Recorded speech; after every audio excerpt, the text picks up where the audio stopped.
Hello class 11th students. तो देखिए आज हम फिर से लेकर आ गए आपके लिए नया अध्याय और आज हम कर रहे हैं अपनी आरओ बुक का अंतिम अध्याय। यानी कि इसी बुक इस चैप्टर के साथ इस वीडियो के साथ हमारी ये बुक खत्म हो जाएगी, क्योंकि इस बुक के अभी तक हमने detail explanation, multiple choice questions और आपके subjective question, most important question के वे में आज हम कंप्लीट कर लेंगे। अब इसके बाद हम लेकर आएंगे अपनी दूसरी बुक विधान भाग 1। ठीक है, तो ध्यान से देखते रहिएगा। चलिए आज हम कर लेते हैं अपना ये अंतिम अध्याय, जहां पर हम देख रहे हैं निर्मला पुतुल द्वारा लिखित कविता आओ मिलकर बचाएं। जो आदिवासी समाज है, जिसमें इस कविता में तो वैसे संथाली समाज की बात की गई है, जो कि 24 परगना संथाली समाज है, कि किस तरीके से उसके ऊपर आधुनिकीकरण हावी हो रहा है, शहरीकरण वहां पर आ रहा है, लोग शराब में डूब रहे हैं, अनाचार व्यवहार कर रहे हैं, वहां की दिनचर्या जो है अब प्रभावित हो रही है, वहां का पर्यावरण प्रभावित हो रहा है। इसको लेकर निर्मला पुतुल जो है वो कहीं ना कहीं बहुत ही ज्यादा चिंतामग्न है और उसको बचाने की बात उन्होंने इस पूरे जो है कविता में करी है। और साथ ही साथ आदिवासी समाज की जो दिनचर्या है, जो उनका रहन सहन है, खान पान है, उनकी रीति रिवाज परंपराओं के बारे में भी हमें अवगत कराया है। तो कविता तो हमने अच्छे से पढ़ी है, लेकिन अब इस पर अति महत्वपूर्ण प्रश्न बनेंगे कैसे, चलिए इसको देख लेते हैं। ठीक है, तो पहला प्रश्न है हमारे पास में, आओ मिलकर बचाएं कविता का प्रतिपाद्य स्पष्ट कीजिए। अब इस पूरी कविता का हमको प्रतिपाद्य लिखना, चलिए देखते हैं। प्रस्तुत कविता की रचना संथाल आदिवासी परिवार में जन्मी कवयित्री निर्मला पुतुल द्वारा की गई। इस कविता में, अब चूंकि वो खुद भी कहां पर है, संथाल आदिवासी परिवार में जन्मी है, तो इसलिए उसको लेकर इनको बहुत चिंता भी है। इस कविता में प्रकृति और सामाजिक व्यवस्था को बचाने के लिए प्रयास करने का आह्वान किया गया है। कवित्री को लगता है कि हम अपनी पारंपरिक भाषा, भावुकता, भोलापन, ग्रामीण संस्कृति को भूलते जा रहे हैं। प्राकृतिक नदियां, पहाड़, मैदान, मिट्टी, फसल, हवाएं आधुनिकता का शिकार हो रही हैं। हमें इन सबको बचाना है। इस कविता में दोनों पक्षों का यथार्थ चित्रण हुआ है, कि मतलब जो चीजें हैं उनको और जिनको बचाना है उनको। बृहत्तर संदर्भ में यह कविता समाज के उन चीजों को बचाने की बात करती है जिनका होना स्वस्थ सामाजिक परिवेश के लिए जरूरी। प्रकृति के विनाश और विस्थापन के कारण आज आदिवासी समाज संकट में है। जो कविता का मूल स्वरूप है, भाई कहीं ना कहीं लोग रोजगार, काम के लिए क्या है, विस्थापित हो रहे हैं, शहरों में जा रहे हैं, वहां की संस्कृति वहां उनके जरिए गांवों में आ रही है, या शहर के लोग गांव में आ रहे हैं, तो जिसकी वजह से इन लोगों की संस्कृति प्रभावित हो रही है। आज के परिवेश में विकार बढ़ रहे हैं जिन्हें हमें मिटाना है। हमें प्राचीन संस्कारों और प्राकृतिक उपादानों को बचाना है। वे कहती हैं कि निराश होने की बात नहीं है, क्योंकि अभी भी बचाने के लिए बहुत कुछ बचा है। ऐसा नहीं है कि पूरा समाज अब नष्ट हो चुका है, अभी भी बहुत कुछ है जिसे बचाया जा सकता है। प्रश्न संख्या 2 है, कवित्री ऐसा क्यों कहती हैं कि बस्तियों को शहर से ये रक्षा करने की आवश्यकता है? क्योंकि बस्तियां अर्थात जो आदिवासी बस्तियां हैं, उनमें कहीं ना कहीं हम अपने सारे संसाधन, सारी चीजें प्राकृतिक रूप से लेते हैं। वहां के लोग आपस में एक दूसरे से जुड़े हुए हैं, वहां स्नेह है, प्यार है, परस्पर भातृत्व की भावना है। लेकिन शहरीपन के आने से क्या हो रहा है, लोग स्वार्थी हो रहे हैं।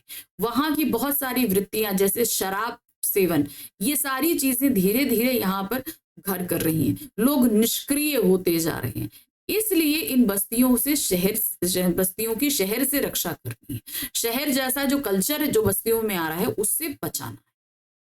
बढ़ती जनसंख्या और शहरी विकास धीरे धीरे बस्तियों के भोलेपन, भावनात्मकता, सादगी, खुले आंगन, शीतल हवा, सुखद वातावरण को ढकती जा रही। कवित्री इस ढकाव से बस्ती को बचाना चाहती है। शहर के प्रदूषण भी एक अहम समस्या है जो बस्तियों में ना के बराबर है। साथ ही साथ कटते हुए जंगल आदिवासियों की स्थायी निवास छीन रहे हैं। अब जंगल कट जाएंगे तो आदिवासी रहेंगे कहाँ, है कि नहीं? जिससे शहरों के वातावरण की ओर जाते हुए बस्ती के लोग अपने संस्कारों, भोलेपन, भावनात्मकता, सादगी जैसे गुणों को भूलते जा रहे हैं। कवित्री इन सभी से बस्तियों की रक्षा करना चाहती है। तो ये जो शहरी कल्चर आ रहा है या लोग शहरों की तरफ जा रहे हैं, वो इन सारी चीजों को रोकना चाहती है। इस दौर में भी बचाने को बहुत कुछ बचा है से कवित्री का क्या अभिप्राय है? वैसे तो बहुत कुछ जो है वो प्रभावित हुआ है, लेकिन उनका मानना है कि अभी भी अगर हम बचाने का प्रयत्न करें तो बहुत कुछ बचाया जा सकता है। इस दौर में भी बचाने को बहुत कुछ बचा है से कवित्री का अभिप्राय शहरी विकास में विलुप्त होते हुए एवं शून्य की ओर बढ़ते हुए संस्कारपूर्ण मौलिक तत्वों का है। जो हमारे जीवन जीने के लिए जो सही तत्व जो तरीके होते हैं वो हाश हो रहे हैं। परंतु कवित्री निराश नहीं है, चूंकि अभी भी समय है अपनी शेष संस्कृति को बचाने का। वैसे तो बहुत कुछ प्रभावित हो चुका है, लेकिन जो कुछ बचा है उसे अभी हम बचा सकते हैं। पर्यावरण के संतुलन को बचाने का सामूहिक प्रयासों से हम अपनी टूटती उम्मीदों को बचा सकते हैं, सपनों को पूरा कर सकते हैं, अपने पौराणिक इतिहास को संजो सकते हैं। बस जरूरत है थोड़े विकास की, थोड़ी उम्मीद की। यानी कि इन लोगों को अभी उन सारी चीजों के बारे में अवगत बताना है, उन्हें बताना है कि जो चीजें मिट रही हैं वो आने वाले समय में हमारे लिए खतरनाक है। जब इस चीज का एहसास लोगों को हो जाएगा तो फिर बचाना आसान हो जाएगा। प्रश्न संख्या 4 है, मिट्टी के रंग का उपयोग करके क्या संकेत दिया गया है? यहां पर उन्होंने संथाली रंग की मिट्टी जो बोली है, इससे वो क्या तात्पर्य? तो ये मेन जो है उसी एरिया संथाल परगना के एरिया के बारे में एक बात कर रही है ना। कवित्री स्वयं संथाली समाज से जोड़ रखती हैं क्योंकि वो वहीं पैदा हुई हैं। इसीलिए संथाल परगना की माटी का रंग से उनका तात्पर्य संथाल समाज की संस्कृति, उनका रहन सहन, उनकी लोक शैली, बोल चाल अर्थात प्रवृत्ति से है, जो कि उनकी पहचान है। मतलब अब हर किसी एक जनजाति का रहने सहने, खान पान, लोक संस्कृति, इन सब का अलग अलग तरीका होता है। तो यहाँ पर संथाल परगना की माटी के रंग का तात्पर्य वहां के लोगों का रहन सहन, बोलचाल, खान पान, लोक शैली, नृत्य और क्या कहते हैं रीति रिवाज, परंपराएं, इन सभी से। इस पंक्ति से कवित्री ने बड़े ही सुंदरता से सभी को अपनी मिट्टी अर्थात पहचान से जुड़े रहने को कहा है। हम अर्थात हमारी पहचान ये आदिवासी समाज है, तो हमें ये सारी परंपराओं को निभाते हुए इससे जुड़े रहना है। वे चाहती हैं कि संताल समाज के लोग अपनी पहचान को ना भूलें, अर्थात उनका भोलापन, अक्खड़पन, जुझारूपन इत्यादि जैसी विशेषताओं को शहरी प्रभाव से बचाए रखें। चलिए अब आ जाते हैं प्रश्न संख्या 5 पर। शहरी प्रभाव के कारण प्राकृतिक वातावरण में क्या परिवर्तन हो रहे हैं? अब शहर आएगा तो क्या होगा भाई? नदियां प्रदूषित होंगी, जंगल कटेंगे, सब बहुत सारी चीजें होंगी, पर्यावरण प्रकृति को तो बदलाव होगा ही होगा, है ना। शहरी प्रभाव के कारण संथाल बस्तियों में विस्थापन की समस्या आ रही है। जंगल की ताजी हवा, नदियों का स्वच्छ जल, पहाड़ों की मौन शांति, मिट्टी की सुगंध, फसलों की लहलहाट, खुले आंगन, मैदान, चारागाह समाप्त होते जा रहे हैं। इससे बच्चे, बूढ़े, पशु सभी के लिए अभावग्रस्त स्थितियां पैदा हो रही हैं, क्योंकि ये सारी चीजें कहीं ना कहीं हर एक उम्र के लिए जरूरी होती हैं, तो इससे ये सभी लोग प्रभावित होते हैं। प्रश्न संख्या 6, शहरी जीवन भागदौड़ भरा होने पर भी कवित्री उसे ठंडी दिनचर्या क्यों मानती है? क्यों उन्होंने कहा? क्योंकि उनके अंदर संबंधों की गर्माहट नहीं है, प्रेम नहीं है, स्नेह नहीं है, लगाव नहीं है, उनके दिलों में भावनाएं नहीं है, दूसरों को लेकर संवेदनाएं नहीं है। इसीलिए उन्होंने शहरी लोगों को ठंडी दिनचर्या वाला कहा है। शहर में काम की भागदौड़ होते बहुत होती है, पर सामाजिक संबंधों, भावों, प्रेम एवं सौहार्द का अभाव होता है, क्योंकि सब स्वार्थी होते हैं। आडंबर से भरे शहरी जीवन में गायन, नृत्य, प्रकृति के सानिध्य का अभाव है। इसी से जीवन दिखावा मात्र है, परस्पर स्नेह के अभाव में गर्माहट नहीं आ सकती। इसीलिए कवित्री ठंडी होती दिनचर्या को अपनी बस्ती से दूर रखना चाहती हैं। यानी कि शहरी लोगों का जो स्वभाव है उससे वे अपनी बस्ती को दूर रखेगी। ऐसा स्वभाव यहाँ आदिवासी लोगों के अंदर नहीं होना चाहिए। प्रश्न संख्या 7 है, अक्खड़पन से कवित्री क्या संदेश देती है? अब आदिवासी लोग होते हैं जैसा मन में महसूस करते हैं वैसे ही सपाट कहते हैं, लेकिन शहरी लोगों में ये सारी चीजों की कमी होती है। वो ये देखते हैं कि सामने वाले व्यक्ति से हमारा कितना स्वार्थ सध रहा है, हम उसके हिसाब से बात करते हैं, चाहे हमारे मन में कुछ भी। ठीक है।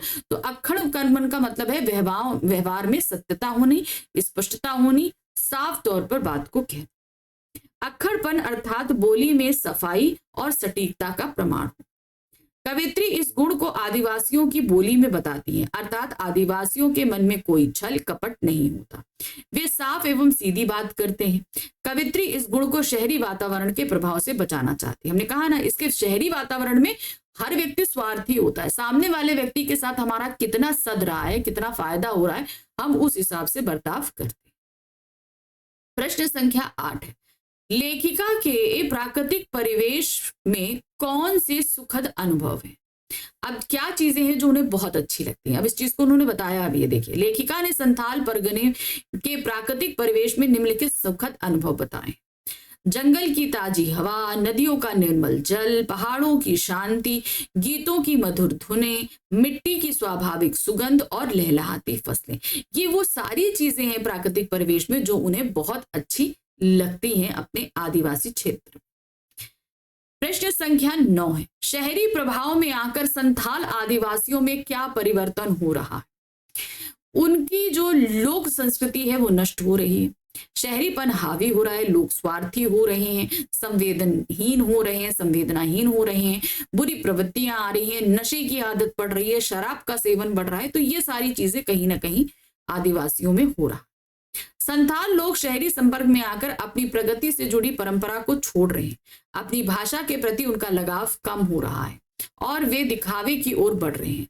नाचना गाना, मन का भोलापन, प्रकृति से लगाव, पहाड़ों का आनंददायक जीवन आदि सभी से दूर होते जा रहे हैं। साथ ही साथ आप यहाँ लिख सकते हैं कि वो लोग शहरी बुरी प्रवृत्तियों में भी फंस रहे हैं, जैसे कि नशे का सेवन। ठीक है, अगला प्रश्न है, संथाल बस्तियों की किन विशेषताओं का ज्ञान आपको कविता के माध्यम से होता है? वैसे हमने कविता पढ़ी तो संथाल जो आदिवासी लोग हैं उनके बारे में, उनकी संस्कृति के बारे में बहुत जाना। अब हमें क्या पता चल रहा है, हमें ये लिखना। ठीक है, क्या है? संथाल बस्तियां आदिवासियों की बस्तियां हैं। ये लोग अपनी मिट्टी और प्रकृति से जुड़े हुए हैं। इनकी जिंदगी में आडंबर और दिखावे के लिए कहीं भी स्थान नहीं है। ये मन के भोले, अक्खड़ और जुझारू होते हैं। गाना और नाचना इनकी दिनचर्या का अभिन्न अंग है। परस्पर प्रेम और विश्वास इनकी जीवन शैली है। तो कहीं ना कहीं हम देख रहे हैं कि आदिवासी लोग हम शहरी लोगों से कहीं ना कहीं ज्यादा अपनापन और लगाव रखते हैं एक दूसरे के प्रति, प्रकृति के प्रति, है ना। तो काफी कुछ प्रभावित करती है ये आदिवासी जीवन, है ना। तो ये रहा हमारा जो आरोह बुक का आखिरी अध्याय, जिसके हमने किए आज अति महत्वपूर्ण प्रश्नों। ठीक है, अब बात आती है अब क्या, अब हमारी शुरू होगी नेक्स्ट बुक जो कि है वितान भाग 1। उसके हम करेंगे महत्वपूर्ण प्रश्नों को और ध्यान से देखेंगे कि किस किस तरीके के प्रश्न एग्जाम में पूछे जा सकते हैं। तो चलिए मिलते हैं जल्दी दोबारा अपनी नई बुक के साथ, लेकिन तब तक फटाफट चैनल को लाइक करिए, सब्सक्राइब कीजिए, शेयर कीजिए। मिलते हैं आगे। Thank you for watching, bye bye.